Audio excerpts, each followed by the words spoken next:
देख रहे हैं Sky News Punjab. Welcome to our show fly with Sky. आज हमारे साथ इस शो में मौजूद हैं वीबी इमिग्रेशन के एक्सपर्ट और मैनेजिंग डायरेक्टर अमित बुंडेला जी, जिनसे आज हम स्टूडेंट वीजा को लेकर खास बातचीत करेंगे। नमस्कार सर। नमस्कार भव्य, स्वागत है आपका स्काई न्यूज पंजाब पर। Thank you so much ma'am.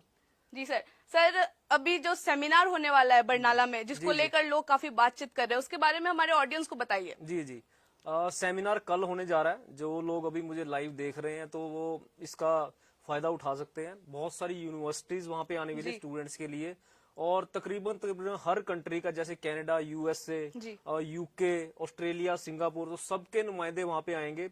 Student जाके अपनी असेसमेंट करा सकते हैं, साथ ही इवन एप्लीकेशन भी लगा सकते हैं। और हम इस सेमिनार में एप्लीकेशन फी वेवर भी देंगे, और जो हमारे एनरोलमेंट चार्जेस हैं उस पर भी हम कुछ ना कुछ डिस्काउंट जरूर करेंगे स्टूडेंट्स को।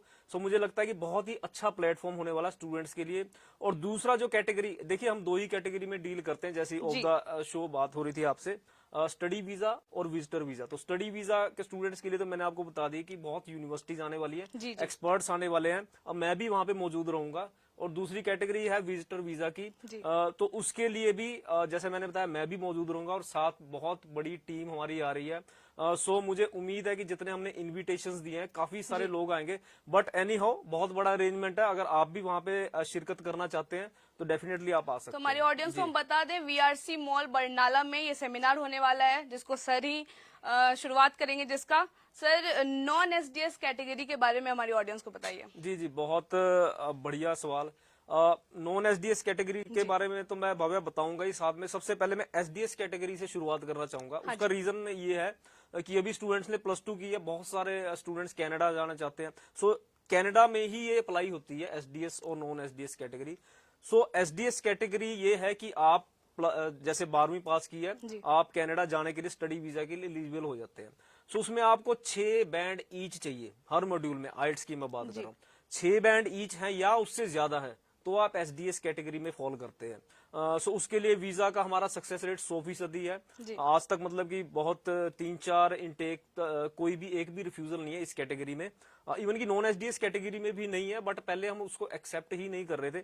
सो अब आपने पूछा non SDS category. Non SDS category सबसे पहली है पीटी, जिसमें कि आइल्ट्स का सब्स्टिट्यूट है। स्टूडेंट्स तकरीबन जानते हैं, जो स्टूडेंट आइल्ट्स नहीं कर पाते या किसी वजह से, सबसे पहले तो मैं स्टूडेंट को ये अपील करूंगा कि आइल्ट्स में ही ट्राई करें और एसडीएस कैटेगरी में लेके आए अपने आप को, ताकि उनका वीजा की एक तरह की श्योरिटी हो सके। सर, लेकिन अगर बैंड की कमी होने के, स्कोर कम होने की वजह से वो नॉन एसडीएस कैटेगरी में आ जाते हैं। बिल्कुल। तो उनको क्या करना चाहिए? जी वही मैं बता रहा हूँ। उसके लिए या तो पीटी एक ऑप्शन है कि आप पीटी कर लीजिए। थोड़ी मैंने सुना है कि थोड़ी इजी है आइल्ट से, और उसमें भी खैर ये नहीं कि आपको बिल्कुल ही खाना पूर्ति ही करना है, तो उसमें भी पढ़ाई करनी पड़ती है, उसमें भी स्कोर अच्छा चाहिए। सो पीटी के साथ जरूर वीजा आता है। अभी पिछले दिनों में हमारे 3-4 वीजा आए, और एक वीजा तो ऐसा है जिसमें कि बहुत लंबा चौड़ा गैप था स्टूडेंट का। ग्रेजुएशन हमारे अगर यूट्यूब आप देखेंगे तो उसमें मैंने सक्सेस स्टोरी भी डाली है, तो उससे आपको पता चलेगा कि पीटी पे भी बहुत सारे वीजाज आते हैं। जी सर, पीटी कैटेगरी में अगर आइडल स्कोर कितना होना चाहिए, स्टूडेंट्स को पता होना चाहिए इस बारे में? जी बिल्कुल। देखिए अगर तो स्टूडेंट ने +2 किया हुआ है, 12वीं की हुई है, फिर तो मैं कहूंगा कि आपका एटलीस्ट 55 का स्कोर आपको चाहिए ही चाहिए। आइडल स्कोर जी 55, नॉट लेस देन 52 लगा लीजिए आप, यानी कि 55 ओवरऑल चाहिए, और किसी भी मॉड्यूल में 52 से कम ना हो। और अगर मैं ग्रेजुएशन की बात करूं तो आपका स्कोर कम से कम 59 का होना चाहिए, या फिर 60 का स्कोर होना चाहिए। सो इस स्कोर के साथ आपको वीजा, इसमें चांसेस अच्छे रहते हैं। मिनिमम स्कोर 59 होनी चाहिए अगर ग्रेजुएशन करिए। जी। और सर पीटी में जो गैप जो होता है लोगों के पढ़ाई के बाद, वो कितना हो सकता है? अभी मैं आपको बता रहा था, एक सक्सेस स्टोरी हमने शेयर की है पिछले वीक की। सो उसमें स्टूडेंट का ग्रेजुएशन के बाद 5 साल का गैप था स्टडी में, यानी कि 2018 में उन्होंने जीएनएम की थी, और अब 2023 में उनका वीजा है। सो 5 साल का गैप, 6 साल का गैप, 7 साल का गैप भी चलेगा, लेकिन अगर आपने ग्रेजुएशन की है। अगर आपने +2 की है तो वही 2 साल का गैप ही आपका चल सकता है, उससे ज्यादा गैप में वीजा के चांसेस बहुत कम रहेंगे। तो बेसिकली ये। और सर कौन कौन से प्रोग्राम है जो आपके पास अवेलेबल हैं, जो स्टूडेंट्स को पता होना चाहिए? जी देखिए, जैसे एसडीएस कैटेगरी में प्रोग्राम होते हैं तकरीबन स्टूडेंट्स के लिए अवेलेबल होते हैं, लेकिन पीटी कैटेगरी में अगर हम बात करें तो थोड़ी सी लिमिटेशन हो जाती है। उसका रीजन ये है कि बहुत सारे कॉलेजेस नहीं एक्सेप्ट करते पीटी को। सो उस वजह से थोड़ी सी लिमिटेशन हो जाती है, बट तकरीबन हर स्ट्रीम के स्टूडेंट के पास बहुत अच्छी ऑप्शंस हैं। और अगर आप प्रोफाइल डिस्कस करना चाहते हैं तो आप व्हाट्सएप कर सकते हैं। उसमें आपको स्क्रीन पे असेसमेंट अभी नंबर भी फ्लैश हो रहा होगा, जी, आप जी। कमेंट बॉक्स में भी अपना मैसेज कर सकते हैं और व्हाट्सएप पे भी मैसेज कर सकते हैं। एक मैसेज आया, सॉरी मैं आपको काट रहा हूँ, उसमें लिखा है, रवि धालीवाल का मैसेज है कि 4 year gap PT 57 overall can I apply. So ये अप्लाई जरूर कर सकते हैं, बट इन्होंने इसमें ये नहीं लिखा कि इन्होंने ग्रेजुएशन की है या फिर +2 की है। सो अगर वो आप मेंशन अभी कर देख देंगे। रहे हैं तो हाँ। आप जरूर कमेंट करके बताएं जी। कि आपने ग्रेजुएशन किया है या नहीं, फिर सर आपका आंसर जरूर करेंगे। सर फील्ड के बारे में बात करें अगर कि कौन से फील्ड के बच्चे हैं, ऐसे कोई फील्ड से जिसके पास ज्यादा अपॉर्चुनिटी है other than the other streams? जी देखिए, कनाडा की बात करते हैं सबसे पहले तो, क्योंकि कनाडा का ही रुझान सबसे ज्यादा है। सो मुझे लगता है कि आज की डेट में कोई भी ऐसी फील्ड नहीं है जिसमें कि वीजा के चांसेस लेस हो। पहले ऐसे लगता है कि आर्ट स्ट्रीम वालों को शायद वीजा नहीं मिलता, ना कम मिलता है, नॉन मेडिकल वाले को ज्यादा मिलता है। बट हमारी सक्सेस स्टोरी उठा के देखिए, हर फील्ड के स्टूडेंट को वीजा मिला है, 100% जो सक्सेस रेट है। सो पर्टिकुलरली मैं ये नहीं कह सकता कि आर्ट्स वाले को वीजा मिलेगा, मेडिकल वाले को मिलेगा, या नॉन मेडिकल वाले को मिलेगा, या कॉमर्स वाले को मिलेगा। हाँ, मेडिकल में जो है कि अगर आपके पास मैथ है तो आपके पास ऑप्शन बहुत ज्यादा बेशुमार है। बट इंडिया में आपको जैसे पता है कि इतना मैथ पे फोकस नहीं किया जाता मेडिकल के स्टूडेंट्स का। सो वहां पे थोड़ी सी लिमिटेशन आ जाती है, बट अदर स्ट्रीम के साथ ऐसी कोई प्रॉब्लम एज सच नहीं है। सर पीटी के जो स्टूडेंट होते हैं उनको सरकारी कॉलेज में, गवर्नमेंट कॉलेज में एडमिशन लेना हो तो क्या वो ले सकते हैं? जी देखिए, वही मैंने आपको बताया था कि पीटी के साथ जब स्टूडेंट अप्लाई करता है तो उसको थोड़ी सी लिमिटेशन जरूर होती है। तभी मैंने शो के शुरू में ही आपको बोला था कि अगर आप आईएलटीएस में 6 बैंड ईच ले सकते हैं और एसडीएस कैटेगरी में फॉल करते हैं, मैं स्टूडेंट्स को बार बार ये कहूंगा जिन स्टूडेंट्स ने अभी +2 की है, सो आईएलटीएस में आपने भरपूर तैयारी करनी है, भरपूर मेहनत करनी है ताकि आपके 6 बैंड आए और दूसरा ऑप्शन आपको ना देखना पड़े। दूसरा ऑप्शन पीटी ही है। ये नॉन एसडीएस कैटेगरी है। टू बी वेरी फ्रैंक, इसमें वीजा के चांसेस आपके 100% से कम रहेंगे, यानी कि 70-80% चांसेस होते हैं। कहीं ना कहीं जिसे कहते हैं कि एम्बेसी पे भी डिपेंड करता है। हालांकि एसडीएस कैटेगरी में भी रिफ्यूजल आते हैं स्टूडेंट के, बट अगर फाइलिंग अच्छी हो, डॉक्यूमेंट्स पूरे हो, तो उसमें रिफ्यूजल के चांसेस बहुत मिनिमल है। जैसे मैंने बताया, हमारे तो 3-4 इनटेक में कोई आया ही नहीं रिफ्यूजल, लेकिन पीटी में मैं कहूंगा कि फिर भी चांसेस रहते हैं। सो पीटी का स्कोर मेरे ख्याल से अगर बहुत अच्छा हो तो बढ़िया आपको फाइल लगा सकते हो। और दूसरी आपने बात करी कि प्रोग्राम्स की बात करी कि आपके कौन से प्रोग्राम्स अवेलेबल हैं। सो प्रोग्राम भी वही बहुत सारे अवेलेबल हैं, वही डिपेंड करेगा। आप अपनी प्रोफाइल शेयर कर दीजिए और आपको असेसमेंट उसकी दे दी जाएगी। तो स्टूडेंट्स जो आपको सुन रहे हैं, जो आपको देख रहे हैं, वो कमेंट बॉक्स में अपना प्रोफाइल, अपना नाम भी शेयर कर सकते हैं। जी बिल्कुल। और जो नंबर फ्लैश हो रहा है आप उस पर कॉल करके जरूर बात कर सकते हैं। फिलहाल अभी लाइव आप देख रहे हैं, अगर आपको कॉल करके बात करना है आप थोड़ी देर बाद कॉल करके बात कर सकते हैं। सर अगर वैसे स्टूडेंट्स की बात करें जिन्हें 6 मॉड्यूल में से 5.5 एक मॉड्यूल जिनका रह जाता है, जी तो वो क्या कर सकते हैं? उनके पास क्या अपॉर्चुनिटी है? वो कैसे डील करें? जी देखिए, नॉन एसडीएस कैटेगरी की बात हो रही थी। नॉन एसडीएस कैटेगरी हम कनाडा की बात कर रहे हैं तो उसमें 2 तरह के स्टूडेंट फॉल करते हैं। एक तो पीटी की हमने बात कर ली, स्टूडेंट्स को बता दिया। उसके बाद एक कैटेगरी है जिसमें कि 1 में 5.5 रह जाता है स्टूडेंट का, ओवरऑल 6 है। सो उसके लिए मैं फिलहाल रिकमेंड करूंगा, अगर आपके +2 में स्कोर बहुत अच्छा है, एक्स्ट्रा ऑर्डिनरी स्कोर है, यानी कि 80% से प्लस है और कोर सब्जेक्ट्स में आपके बहुत अच्छे मार्क्स हैं, तब आप रिस्क ले सकते हैं। बट अदरवाइज मुझे लगता है कि आप अपना स्कोर थोड़ा सा इंप्रूव कीजिए, उसके बाद ही आपके जो है वीजा के चांसेस बनेंगे।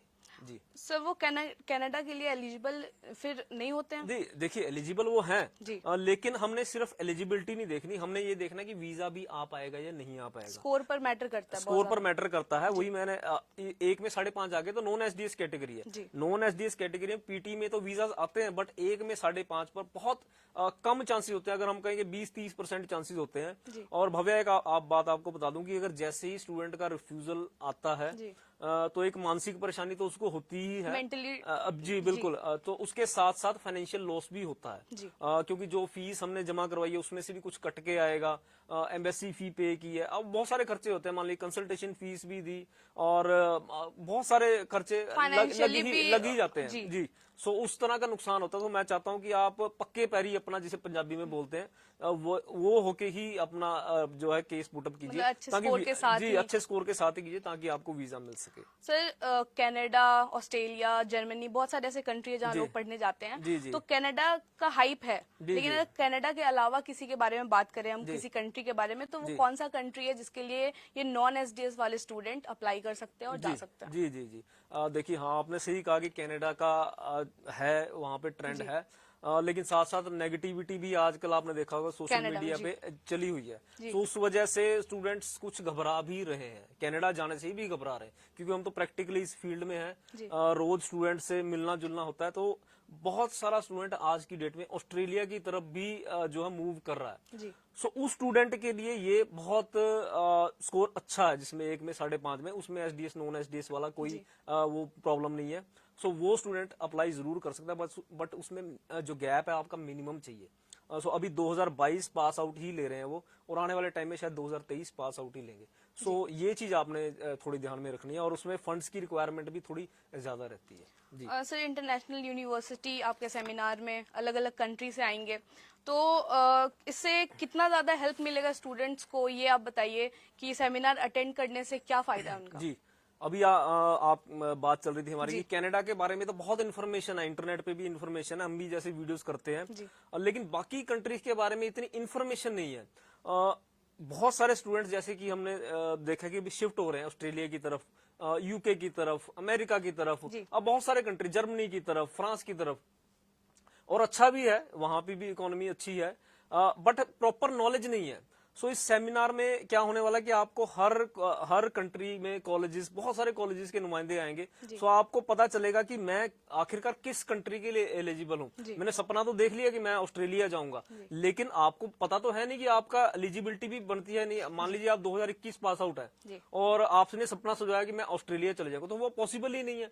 सो हर कंट्री के अलग तरह का क्राइटेरिया, जैसे कनाडा का हमने बात की कि एसडीएस कैटेगरी का, बाकी कंट्रीज का भी कुछ ना कुछ एलिजिबिलिटी क्राइटेरिया रहता है। सो वो चीज आपको जानने को मिलेगी। आपने यूके जाना, आपको पता होना चाहिए आपके फंड्स कितने चाहिए। मतलब सिर्फ कनाडा ने तो बहुत ही सिंपल काम किया हुआ है कि आप अपनी जीआईसी पे कीजिए, ट्यूशन फी पे कीजिए, और गैप आपका मिनिमम चाहिए, तो आपको वीजा मिलता है एसडीएस कैटेगरी में। बट बाकी कंट्रीज का सिस्टम अलग है, वो आप जान सकते हैं खासकर। और एक और कंट्री है जिसके बारे में बात करना चाहूंगा, क्योंकि बहुत सारे स्टूडेंट्स ऐसे होते हैं जिनका फाइनेंशियली इतने सॉलिड नहीं होते, जिनके पास फीस के इतने पैसे नहीं होते, क्योंकि हमारे पास डेली इस तरह के केसेस आते हैं, लोग ऑफर लेटर ले लेते हैं बट फिर फंड्स का अरेंजमेंट नहीं हो पाता या लोन नहीं मिल पाता। सो उनके लिए एक अच्छी ऑप्शन सिंगापुर की है, जिसमें कि ट्यूशन फीस बहुत कम है, और जो सारी फीस आप वीजा के लगने के बाद दे सकते हैं। सो इस तरह के भी ऑप्शन आपको बहुत, साइप्रस है, यूके है, सो बहुत सारे ऑप्शन वहां पे स्टूडेंट्स को जो देखने को मिलेंगे।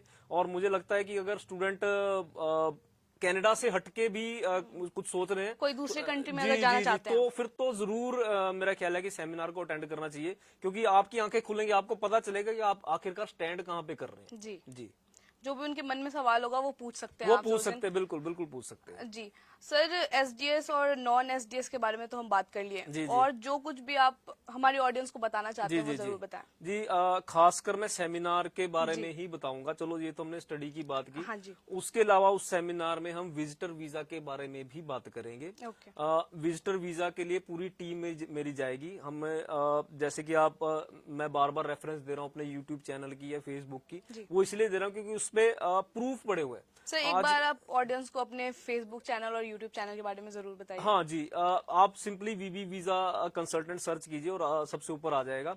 तो उसमें देखो आज हो क्या रहा है, आज लोग सिर्फ पीपीआर दिखा के और झूठे टेस्टिमोनियल्स बना के वो चीज भी चल रही है। सो उस चीज को जज करना भी बड़ा जरूरी है, क्योंकि हम इकट्ठे वीजाज दिखाते हैं, हम कभी पीपीआर का शो नहीं करते।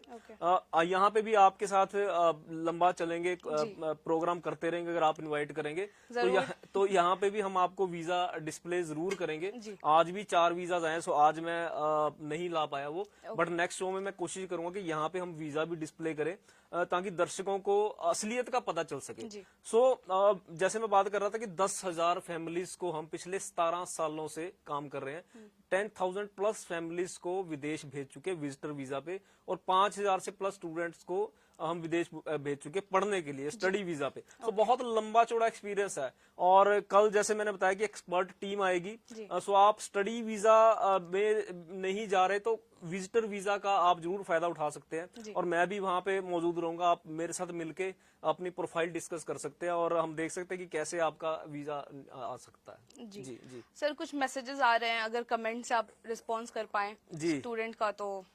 जी एक्चुअली एक मैसेज मेरे पास आया था, उसका तो मैंने रिस्पॉन्ड कर दिया, बट बहुत सारे शायद चैनल्स पे आया होगा, और जैसे ही शो एंड होता है तो डेफिनेटली हम उस पे जरूर करेंगे। आप अपना फोन नंबर यहाँ पे छोड़ सकते हैं और मेरी टीम आपसे जरूर कांटेक्ट करेगी। जी, स्क्रीन पे फ्लैश हो रहे नंबर पर आप जरूर मैसेज करें, अगर आपके पास कोई भी क्वेरी है आपको रिस्पांस जरूर मिलेगा।